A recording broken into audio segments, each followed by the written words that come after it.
Flood, Cameroon writes Nigeria to open Lagdo Dam in days.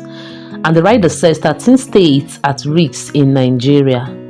Another rider says federal government taxed NEMA on measures to forestall disaster.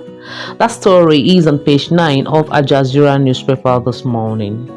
Good morning, my lovely people. Thank you so much for always clicking on my videos to watch. I sincerely appreciate you all, and we thank God for the gift of life.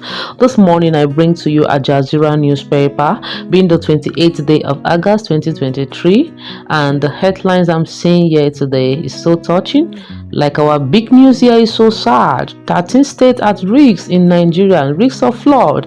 Cameroon writes to Nigeria.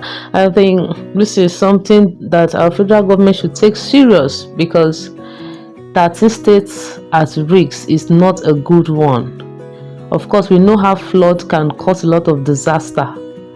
So I hope that our government will do something fast concerning, opening of this dam, as it will go a long way to help reduce the disaster. And another story here is on NLNG restate commitment to host community-driven development. That story is on page 14 of Al Jazeera newspaper. Again, we have another story here which says Kefas Mon PDP ex-chairman in Taraba. That story is on page 14. Again, we have another story here which says Oshun at 32, Adeleke salutes founding fathers. That story is on page 22 of Al Jazeera newspaper. Again, we have another story here which says job racketeering probe, reps committee resummon absentee MDAs, threaten sanctions. That story is on page 22 of Al Jazeera newspaper this morning. Again, we have another story here which says telcos, radio, TV stations to pay VATs on mast orders, FIRS. That story is on page 14 of Al Jazeera newspaper.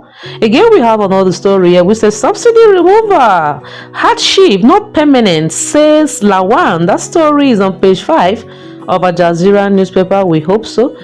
And again, we have another story here which says anniversary Oborevwori tax Deltans on depending democracy unity.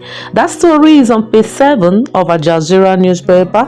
Again, we have another story here which says victims of collapsed building commend Wike for upsetting medical bills. That story is on page 8 of Al Jazeera newspaper this morning.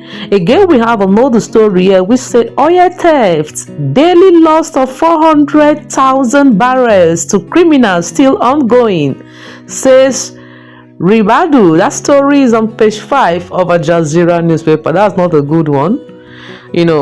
One of the greatest assets God has blessed Nigeria with is oil.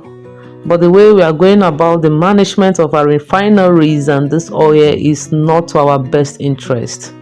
Imagine 400,000 barrels to criminals still ongoing. Like, seriously? And my lovely people, one of the news that captures my mind here is our big news today, of course, because it's a sad one.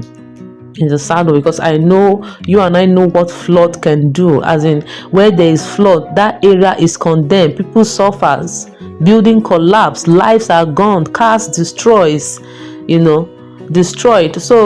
I just pray that our federal government will put some measures in place to avoid such to happen to us again. So these are the news we have today on Al Jazeera newspaper, and I feel it is very important for me to share with you. Thank you so much.